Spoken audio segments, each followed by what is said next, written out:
Welcome to the Deep Dive, the place where we take the sources you thought you had to read and deliver the crucial nuggets of knowledge, the historical surprises, and the aha moments right to your ear. Today we're doing something that really challenges how we read history, theology, and even geography. We're looking at the oldest, most foundational concepts in ancient Mesopotamian literature, heaven and earth. And the argument is that for centuries, almost everyone has gotten them completely wrong. That's the core of it, yes. Okay, so this is a really radical mission for our deep dive today. The central claim, based on these sources, is that our modern perception of your earth or land and Gok sky or heaven as these cosmic spiritual realms, it's just a dogma. It is a fundamental, erroneous belief that obscures something like 12,000 years of actual social history. 12,000 years. The sources we're working from stated pretty flatly. This assumption that Yer and Gok equal the cosmos, the universe, is the single biggest handicap across multiple academic disciplines. But for centuries, you've had scholars, professors, theologians, all interpreting these creation stories as, well, the creation of the universe.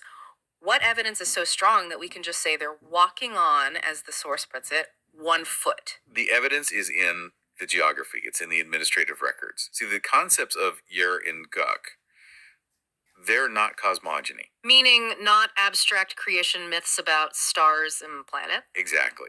They are sociogony. They're the early foundational definitions of the main societal units in Mesopotamia.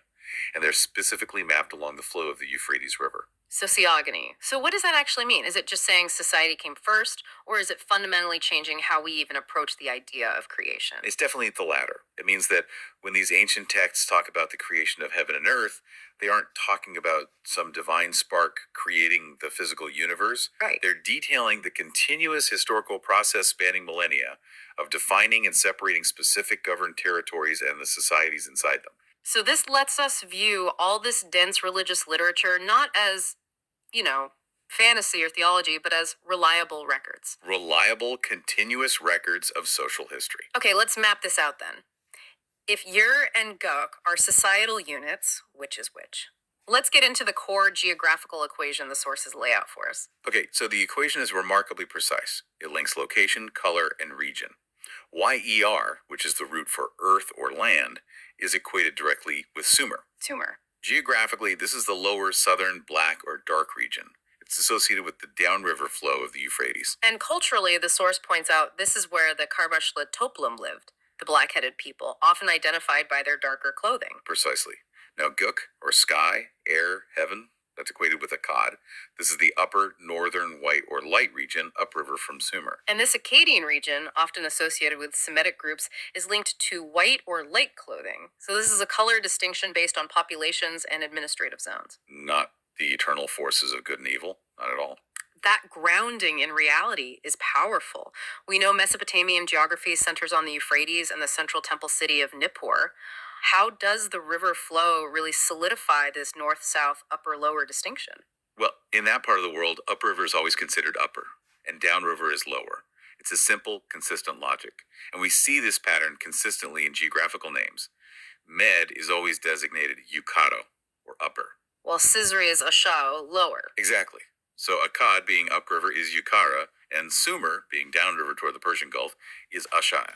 And that structural logic leads to this fascinating linguistic observation the source makes about how this split might even survive in later names, like the 2 seas. Yes, the connection between Akdeniz, the White Sea, the Mediterranean, and Karadeniz, the Black Sea. It might very well reflect this millennia-old relationship between Akkad and Akka for white and Sumer, Kar for black. Wow. So the memory of this original geographical and sociological division was literally encoded into language on a massive scale. It's just that, yes. So the dualisms we take for granted, up and down, dark and light, they weren't eternal divine values at all. They were just codependent administrative descriptions. They were. And the big misinterpretation happened when later dogmatic views took these descriptive terms like Akkad as light and loaded them with inherent eternal religious value. They stopped being a description of a place and became like a moral status. That's it, and that takes us perfectly into the political consequences of this geographic definition. Right, because if you control Sumer, which is Yer, and Akkad, which is Gok, you effectively control the entire civilized world of early Mesopotamia. This had to be an administrative claim, just like with other regional rulers. Absolutely. Think about the Hittite or Egyptian rulers. When they claimed the title King of the Upper Country and Lower Country, everyone knew it was a geopolitical term. A claim over the actual Nile Valley or Anatolian lands. No one assumed they were making some cosmic claim. Of course not. And Mesopotamian royalty used the exact same concept, just with their local geography and their terminology. Sargon's imperial slogan, for example, often had titles like King of the North and the South or King of the Upper and Lower Country. And this is where we get to the central linguistic link. Yes. The Sumerian phrase, Lugal Kiengi Kiuri, which just means King of Sumer and Akkad, was directly synonymous with the phrase Lugal and Ki. King of heaven and earth. And the Akkadian version, Sharshameu Ureti, translates exactly the same way. King of heaven and earth.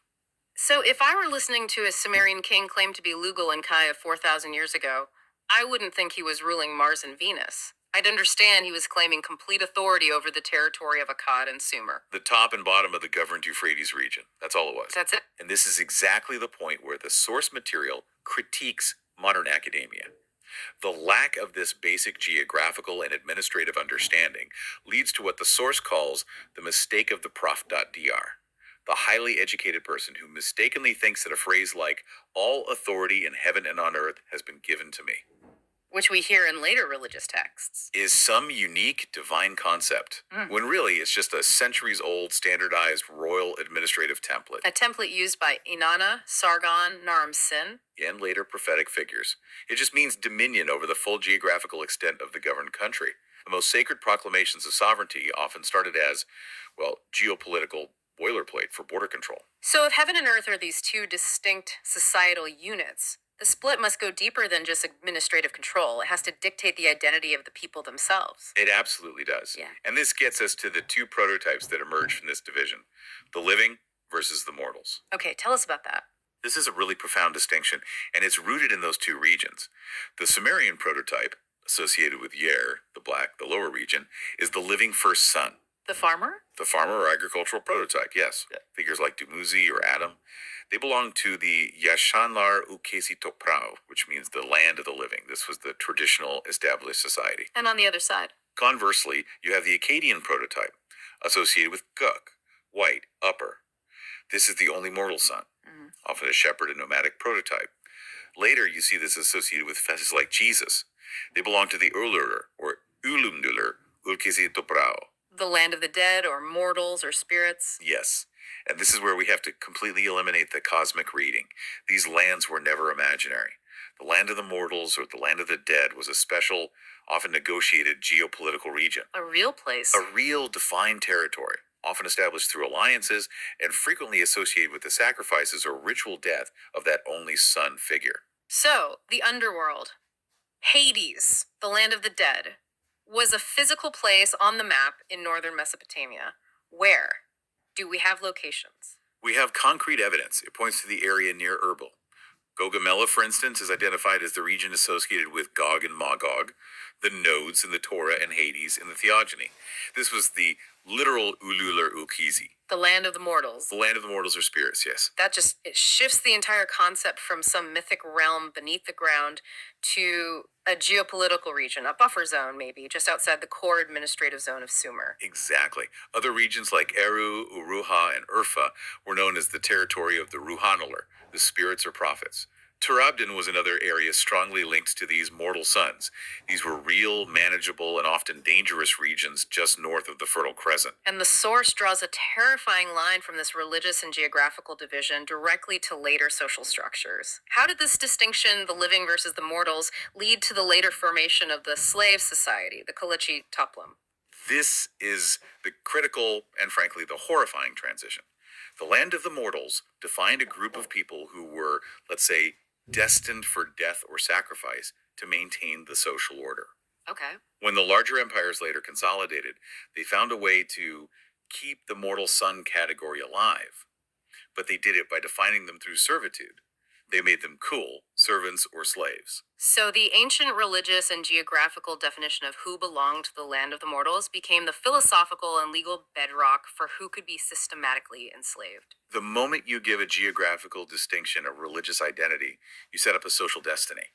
It's a truly profound and disturbing continuity in history. And it shows the terrifying durability of these classifications when they shift from just geographical markers to these fixed social destinies. Because Let's move into our final segment then and see how this original sociogony, this geographical and administrative meaning, was carried forward into later foundational religious texts, even as the scale expanded.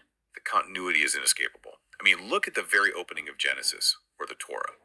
When the Creator separates, the verb is bara shamim, the heavens, and harori, the eretz, meaning country or land. Right. The verb bara implies splitting or differentiating a governed territory. It echoes the actual historical process of defining and separating Sumer and Akkad, not the Big Bang. And that definition of a governed territory survives.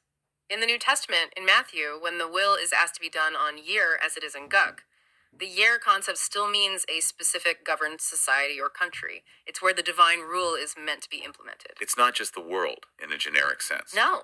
And we find the exact same administrative framework in the Quran. Baqarah 2.107 discusses the kingdom, the milk of heaven and earth, as the domain of Adam's children, which is Yer, and the jinn, which is Gug.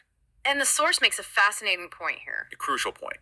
The jinn are specifically mentioned as coming to listen to the Quran from Haran and Nusaybin. These are actual locations squarely within the historical region of Akkad. So the text itself anchors the concept of the sky people or spirits, the jinn, directly back to the physical geography of northern Mesopotamia. It proves the concept is regional and societal, not some abstract cosmic realm floating above us. And this template, this structure, it goes far beyond the Abrahamic traditions. Zoroastrian texts like the Avesta, they maintain the same structure as Yadman for Gok and Zam for Yer. The same lower earth, upper sky template, rooted in managed, ordered territory. Even the Yazidi text, the Mushafi race, keeps the sequence. God creates Yer and Gog. It's the foundational structure for their governance. This deep dive has done exactly what it promised. It has fundamentally recalibrated how we have to read the most foundational texts of our civilization. The moment you remove that modern cosmic dogma, the texts just snap into focus as maps of power. That's the summary right there. Interpreting ancient religion through a modern cosmic lens obscures 12,000 years of observable social and political history. These foundational texts, from Sumerian kingship titles to the Bible and the Quran, they are, first and foremost, maps of power, administration, and sociology. The universe was, for them, the governed world of Sumer and Akkad. Which leaves us with a powerful, final, provocative thought for you to consider. Since Earth and Sky were administrative divisions of the first major empires, the literal bottom and top of the governed territory, what other seemingly cosmic concepts or divine boundaries in our foundational texts might actually be disguised administrative, economic, or even class structures that continue to govern how we view the world and power dynamics today? Where else is the geographical reality hiding behind the veil of the divine? We'll leave that with you to ponder. Until the next deep dive.